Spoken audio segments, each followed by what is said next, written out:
हसीना जी, रियासत तेलंगाना में इंतखाबात हो चुके हैं और भारी अक्सरियत के साथ टीआरएस गवर्नमेंट जीत चुकी है।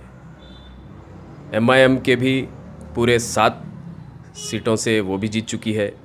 इसके अलावा मध्य प्रदेश, छत्तीसगढ़ और राजस्थान में कांग्रेस ने बीजेपी को ज़बरदस्त शिकस्त देते हुए वहाँ पर भी अपना सिक्का जमा लिया है।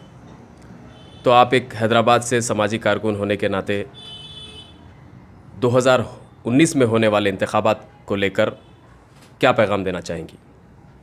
हम तो ये चाहेंगे कि 2019 के चुनाव में सरकार परिवर्तन हो, इसलिए कि इस शासनकाल में नारी का अपमान हुआ है, देश के बेटियों का बलात्कार होता रहा, उस पर कोई कदम नहीं उठाए, जबकि गौरक्षक के नाम पर बस हत्याएं होती रही।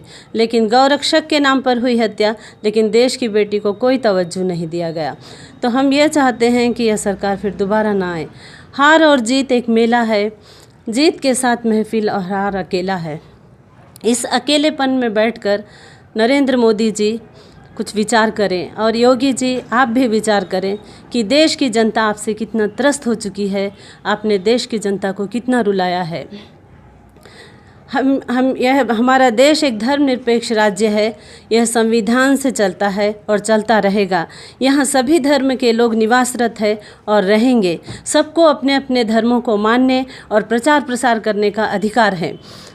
आपकी जो फूट डालो और राज करो वाली राजनीति अब ख़त्म हो चुकी है। देश की जनता अब जागरूक हो चुकी है। जनता यह जान चुकी है कि आपके शासनकाल में सिर्फ़ और सिर्फ बलात्कार और भ्रष्टाचार ही हुआ है। देश की बेटियां आपके शासनकाल में बिल्कुल भी सुरक्षित नहीं हैं।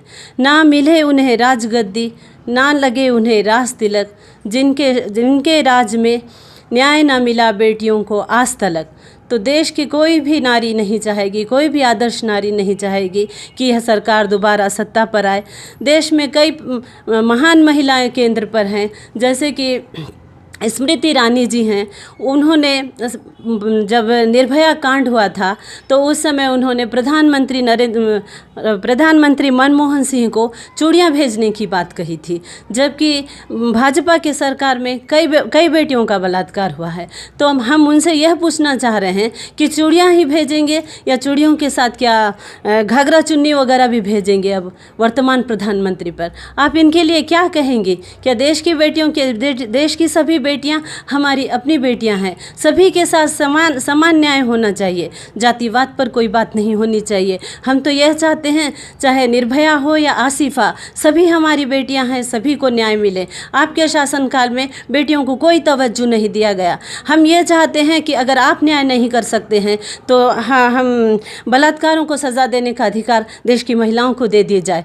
तो हम स्मृति जी से भी यही कहना चाहेंगे कि आपने अभी सड़कों पर उतर कर प्रदर्शन क्यों नहीं किया? जब मनमोहन सिंह जी की सरकार थी तो आपने बहुत ज़्यादा प्रदर्शन किया था, बहुत ज़्यादा चक्का जाम किया था। लेकिन आज आसिफा के साथ जो इतना बड़ा कांड हुआ है, सारा देश न्याय का गुहार लगाया, लेकिन सारी जनता को यह कहकर बेवकूफ़ बनाया गया कि 12 साल के कम उम्र की बच्चियों के साथ जब बलात्कार होगा तो बलात्कारी को फांसी की सज़ा दी जाएगी। तो क्या किसी बलात्कारी को सज़ा मिली है? क्यों नहीं मिली? बस हमेशा यही प्रयास किया जाता रहा भाजपा सरकार में कि बलात्कारियों को बचाने की कोशिश करते गए, इसलिए कि सारे बलात्कारी भाजपा के थे, भारतीय जनता पार्टी के थे।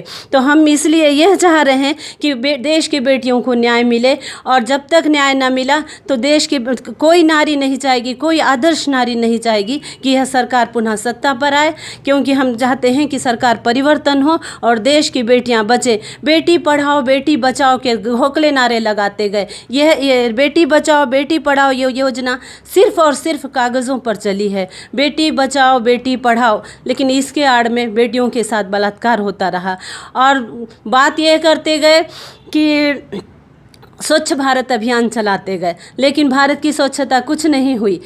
अच्छे दिनों का सपना दिखाकर बुरे दिनों को लाए हैं। स्वच्छ भारत का अभियान कहाँ, मन में कचरा भराए हैं, मन में जातिवाद का कचरा भराए हैं। किसी के मन में सफाई नहीं है। हमें सफाई स्वच्छता अभियान अपने मन का चाहिए था। सड़कों के झाड़ू लगाए लेकिन जहाँ के कूड़े वहीं रहे। गंगा की सफाई का नाम लेते गए लेकिन बैंकों की सफाई हो गई। विदेशों से काला धन लाने की बात करते रहे लेकिन देश का धन लेकर मुंह काला कर विदेश चले गए। बताइए ना, उनकी कौन सी योजना साकार रही? क्या जनता खुश है? कभी नहीं। हम बिल्कुल भी नहीं चाहेंगे कि यह सरकार पुनः सत्ता पर आए। हम परिवर्तन चाहते हैं, कोई नई सरकार बने, हम ऐसा चाहते हैं।